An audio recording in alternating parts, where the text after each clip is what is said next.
बीरबल की चतुराई बहुत पुरानी कहानी है। अकबर का दरबार एक बार खुला था। दरबार में पंडित, मंत्री, दरबारी सब बैठे हुए थे। उस समय दरबार में सब लोग हंस रहे थे, सब उसी में व्यस्त थे।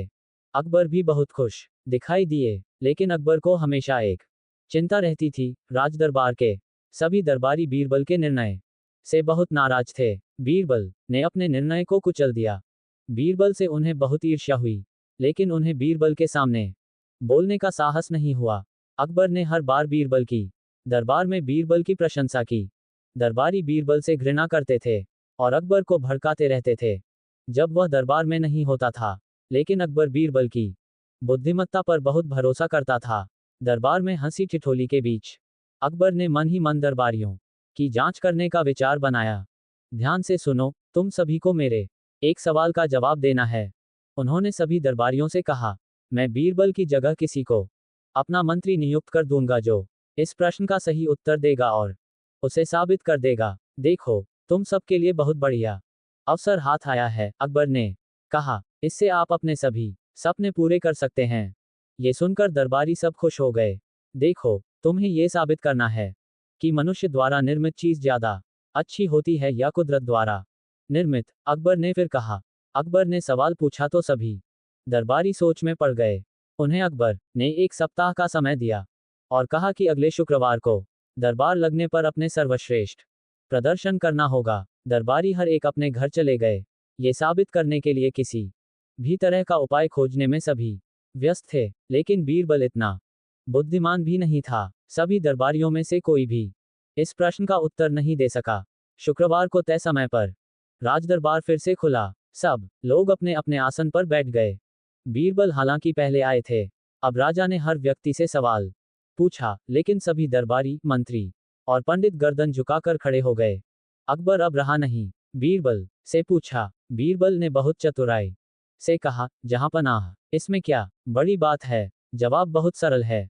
अभी लीजिए, उन्होंने कहा। उठकर बाहर चले गए। ये सुनकर दरबारियों में गुस्सा आ गया। एक व्यक्ति ने पूछा, अरे ये क्या है? अकबर को प्रतिक्रिया देने के बजाय बीरबल दरबार से बाहर चले गए। अकबर आराम से अपने सिंहासन पर बैठकर बीरबल का इंतजार करने लगे। तभी एक कारागिर पत्थर से बना एक बड़ा सा फूलों का गुलदस्ता लेकर आया और उसे राजा को देकर चला गया।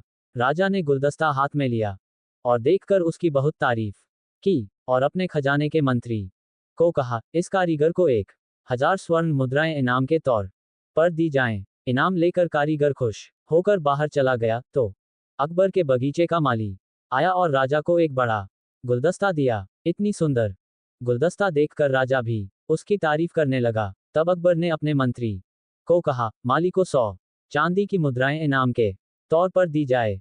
फिर क्या था, राजा ने इतना आदेश दिया कि बीरबल चतुराई से दरबार में घुस गए।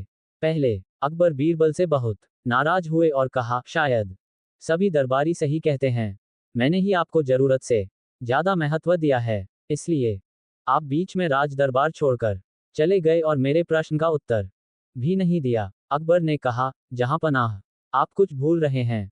जो 2 कलाकार अभी यहाँ उपस्थित हैं, मैं सिर्फ उन्हें आपके पास भेजना चाहता था। 2 कलाकारों के साथ आपने इसे कैसा समझा? एक व्यक्ति को 1000 स्वर्ण मुद्राएं, जबकि दूसरा व्यक्ति सिर्फ 100 चांदी की मुद्राएं प्राप्त करता है। जवाब में अकबर ने कहा, असली फूलों का गुलदस्ता तो 2 दिनों में ही मुरझा जाएगा और यह पत्थर से बना गुलदस्ता कभी भी खराब नहीं होगा। जैसे ही अकबर ने कुछ कहा, बीरबल ने चतुराई से कहा, तो फिर आप भी मान गए ना कि मनुष्य द्वारा निर्मित वस्तु कुदरत से ज्यादा अच्छी है। जहांपनाह का बोलना अब बंद हो गया था। बीरबल की चतुराई देखकर वे खुशी से मुस्कुराते हुए फिर से अपने सिंहासन पर बैठ गए। सिंहासन पर बैठकर अकबर ने फिर एक बार बीरबल की तारीफ की और सभी दरबारी मुंह लटकाकर अपनी अपनी कुर्सी पर बैठ गए। बीरबल एक बार फिर अपनी चतुराई दिखाने में कामयाब हुए। अगर आपको कहानी पसंद आ रही है तो कृपया चैनल को सब्सक्राइब कीजिए और अपने दोस्तों के साथ शेयर करें, क्योंकि मेरे चैनल पर आपको इसी तरह के कहानी सुनने